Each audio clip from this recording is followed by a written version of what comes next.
Luiz Felipe Scolari fez sua estreia no comando do Atlético. Quais os indícios que ele passou em relação à equipe que irá armar no Furacão? 3 zagueiros, 2 zagueiros? Esse é o assunto de hoje no De Olho no Jogo.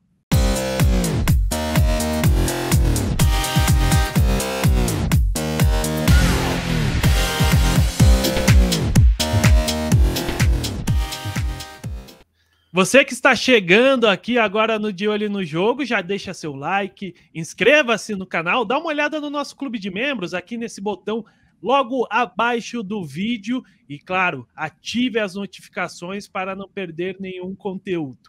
Ontem, Felipão fez sua estreia pelo Atlético, estou aqui com Guilherme de Paula, equipe completa, Daniel Piva, para falar um pouco desse jogo em que o desenho era muito tranquilo, né? Uma estreia diante de um Tocantinópolis, uma frágil equipe, já com uma vantagem no placar, mas que já passou alguns indícios de como que o Felipão vai armar esse time, né, Guilherme? Tudo bem, André? Um abraço para você, para todo mundo que está acompanhando o canal. Óbvio que o jogo dessa terça-feira, né, na estreia do Felipão, ele tinha um cenário muito específico, contra um adversário muito fraco, um nível de adversário que o Atlético não vai enfrentar mais nessa temporada. Então é óbvio que ele não vai servir de parâmetro. Não é a partir desse jogo que você vai tirar uma conclusão que um jogador se recuperou, que o Felipão encontrou a formação. Não é isso. Mas tem algumas mensagens, né?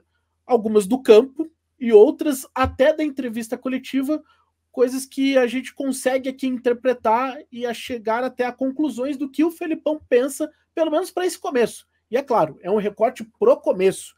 É um time em construção. Como qualquer time em construção, isso pode se modificar ao longo das rodadas. Piva, antes da gente colocar aqui um trecho até da coletiva do Felipão, que ele exemplifica, né, bastante essa questão de como tem como ideia montar esse time, eu queria saber de você o que essa partida, né, é uma espécie, dá para dizer, de um treino para esse início de temporada para o Felipão, já que não vai ter uma semana livre tão cedo. Quais foram os indícios que você viu desse Atlético de Luiz Felipe Scolari? E aí, André, abraço a você, a toda a galera aqui ligada no De Olho no Jogo. André, é muito difícil se basear por um jogo, ainda mais esse jogo que estava 5-2 para o Atlético, então não tinha muito risco, não tinha risco nenhum ali sendo representado, mas sei lá, se for apontar alguma boa notícia, o Marlos jogando aí de novo, começando como titular, o Pablo marcando 2 gols, o Dedé e o Babi voltando, mas muito pouco para fazer qualquer tipo de apontamento, de ver se vai ser o cara. O próprio Hugo Moura, que ontem foi titular novamente, fez aí uma boa partida, mas ainda muito pouco, por conta do nível de competitividade ali envolvido.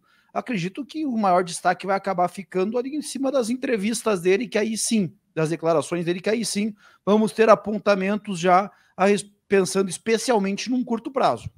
Então vamos ouvir aqui mesmo a entrevista do Felipão logo após a partida e vamos pegar aqui um trecho que ele fala basicamente de como que pensa que vai ser esse trabalho, se vai armar o Atlético com 3 zagueiros, 2 zagueiros. Vamos ouvir então o Felipão falando dessa projeção do Atlético sob o seu comando.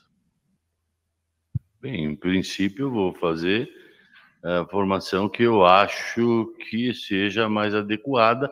Se em determinados momentos de um jogo precisar de um terceiro zagueiro, naturalmente, treinando, vou saber usar. Se eu não conseguir treinar, não vou arriscar nada. Vou fazer as coisas bem mais simples do que a gente imagina. Agora, temos condições para isso, temos condições para jogar normalmente com a linha de 4. Eric é um jogador que já vinha jogando pela lateral, mas que joga muito bem pelo meio. É um volante de marcação de extrema qualidade. Eu também tenho que observar. E aí, melhor observar no jogo de hoje, em que nós tínhamos uma relativa tranquilidade, do que no jogo contra o Fluminense. Improvisar ou inventar alguma coisa. Tanto que a gente hoje coloca pela primeira vez o Dedé, coloca pela primeira vez o Babi, porque as condições que nos ofereciam o jogo era esse. Agora, quanto ao Eric jogar de lateral ou jogar pelo meio, depende da partida, depende do momento e tudo mais. 3 zagueiros, depende da partida, depende do momento, porque tem times que jogam com 3 zagueiros também no Campeonato Brasileiro e que a gente, para espelhar, pode pensar isso, mas a gente vai estudar primeiro e olhar os zagueiros que a gente tem, se dá para fazer isso ou não. Aí, então, um trecho da entrevista do Felipão. E, Guilherme, ele fala também até em relação a Eric, dos testes feitos na partida, mas eu acho que uma das falas que chamam mais atenção é ele falando que vai fazer as coisas de uma forma mais simples do que se imagina. O que ele quis dizer com isso? O que se imagina dos próximos passos do trabalho? Eu acho que a principal manchete, né, da entrevista coletiva dele é essa, mas não é surpreendente, né? A gente, quando tratou aqui, projetou, e tem um vídeo no canal que está repercutindo bastante, né, sobre as ideias táticas do Felipão, a gente falou muito sobre simplicidade naquele vídeo. Escolha simples, desde o modelo de jogo até a questão dos jogadores. Isso traz algumas respostas assim iniciais. Primeiro que o Atlético vai jogar com linha de 4 nesse primeiro momento, que é uma escolha mais simples, é uma escolha mais treinada na visão do técnico Felipão. Isso está muito claro. Segundo, que dificilmente a gente vai observar improvisações no primeiro momento. E aí traz uma discussão interessante até para a lateral direita, né? Porque o Eric é o cara que atuou contra o Ceará, era o jogador que a comissão técnica anterior do Carille enxergava como solução. O Wesley Carvalho fez a escolha também pelo Eric no jogo que eu citei, né, contra o Ceará. Não me parece que seja o caminho do Felipão, tentando interpretar o que ele disse. E aí você tem um Kelvin que, repito, não é um jogo para você recuperar jogador, para tirar conclusões definitivas. Mas o Eric fez uma boa partida, sem dúvida nenhuma, né? Marcando gol, com assistência. É um jogador que tem esse potencial, e o que o Felipão pode entender que ele pode ser um titular. Ele vai concorrer com o Orejuela, né? O Orejuela nem podia jogar na Copa do Brasil. E a outra questão que também está desenhada é que ele, no primeiro momento, não vai escalar juntos Marlos Terans e Vitor Bueno.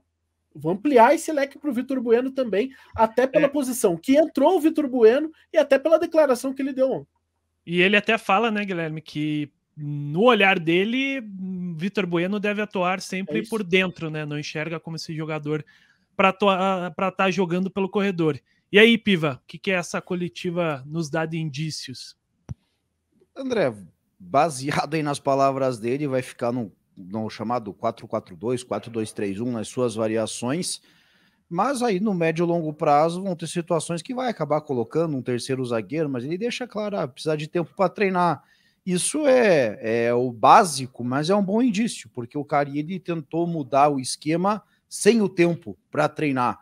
Então o que o Felipão fala nesse caso, se fosse uma outra, em um outro contexto, sem o Atlético ter passado esse problema recentemente, um outro nome, até vira, nossa, que declaração besta. Mas as coisas se perderam tanto que até o óbvio, você precisa fazer o apontamento, você precisa deixar claro, o Felipão foi nessa linha. Nessa questão do Vitor Bueno, eu concordo muito com ele. Eu vejo o Vitor Bueno muito parecido com o... Não parecido na característica, mas na forma o papel que o Vitor Bueno vai ocupar vai ser o por ali. Só o do Marlos e o Terans que eu acho ainda um desperdício. Eu acredito que o Atlético pode encontrar um caminho para ter os dois juntos. Se for para queda de braço entre Marlos e Terans, eu acredito que, como o Felipão, aí uma mera impressão, não tem aqui muita informação, até porque o Felipão acabou de chegar, a gente não sabe o que ele pensa exatamente de cada um, mas eu tenho a impressão que o Marlos vai largar na frente por conta aí dos últimos jogos de cada um. Claro, o Terans enfrentou um time da Série A, o Marlos pegou um jogo da Copa do Brasil com a vida ali já resolvida, mas as impressões que cada um deixou para o treinador que acompanhou em loco ali no estádio, fica um ponto positivo aí para o Marlos, mas eu ainda gostaria de vê-los juntos, mas a gente já havia cantado essa pedra aqui no canal, dificilmente isso iria ocorrer, ou dificilmente isso irá ocorrer, no máximo uma circunstância ou outra de partida. E na frente aí, vamos ver se se vai colocar 2 homens de velocidade pelos lados, se vai colocar 2 atacantes juntos, sei lá, um Pablo e Babi, talvez, em algum momento. Fica essa curiosidade, mas para mim o ponto mais positivo foi ele fazer esse apontamento do óbvio, que sem tempo para treinar não vai inventar moda, vai seguir dando continuidade aí ao que foi feito ontem. E ele também, André, nessa entrevista, ele não se casa com nenhum esquema, né? Que foi um erro do Carille, assim, um erro meio básico até de comunicação com a torcida. Porque depois daquele jogo contra o América era uma derrota, e mesmo assim ele fala que aquele era o sistema a partir de agora, que aquele era o diagnóstico. Tava tudo errado ali. O diagnóstico estava errado, o time da mudança estava errada, o fato de você apostar só num sistema sem treinar com aqueles jogadores, né, com as suas ideias, também estava errado. O Felipão não tem esse casamento, né? Ele abriu ali o leque, mas deixou claro que vai apostar no simples. E dentro dessa simplicidade, a minha curiosidade é pela escolha do centroavante. Eu tenho pouca dúvida que ele vai escalar Canóbio, até pelo estilo do Canóbio pelo lado direito, e Vitinho pelo lado esquerdo. Um desses meias, e aí só o tempo vai mostrar quem vai ter alguma vantagem ou não, né? Como lembrou o Daniel. E a minha outra curiosidade é a escolha pelo centroavante. O Pablo jogou ontem, claramente para recuperar confiança, né? Tava até com um problema pessoal, né? Com o falecimento do tio. Mas era uma tentativa de você recuperar. E um cara que marcou 2 gols. Eu repito, tecnicamente, o jogo de ontem não recupera ninguém. Mas pode trazer ali uma quebra, pelo menos, de uma fase muito ruim. Acho que nesse começo, o Pablo tem boas possibilidades de ser o titular, especialmente nos jogos da Libertadores, que o Vitor Roque, Vitor Roque ainda como menino, não sei se ele vai ganhar essa primeira possibilidade. Na Libertadores é bom lembrar, o Vitor Roque nem pode jogar, né? Nem tá inscrito. Então me parece que Babi também não, né? O Babi também não. Então me parece que para esses jogos da Libertadores, até pela lesão do Cirino, ele vai no simples, que vai escalar um centroavante. E daí vai escalar o Pablo. E você, gostou das declarações do Felipão? Qual o provável Atlético que você imagina nessa sequência da temporada? Manda aqui nos comentários para a gente estar debatendo seu provável Atlético, tá discutindo ali nos comentários, tá respondendo vocês. E não se esqueça, sempre com conteúdo novo aqui no De Olho no Jogo. Abaixo aqui, nesse botão azul, você pode conhecer o nosso clube de membros com conteúdos exclusivos, lives exclusivas e muito mais para vocês. A qualquer momento, voltamos com mais um conteúdo aqui no De Olho no Jogo.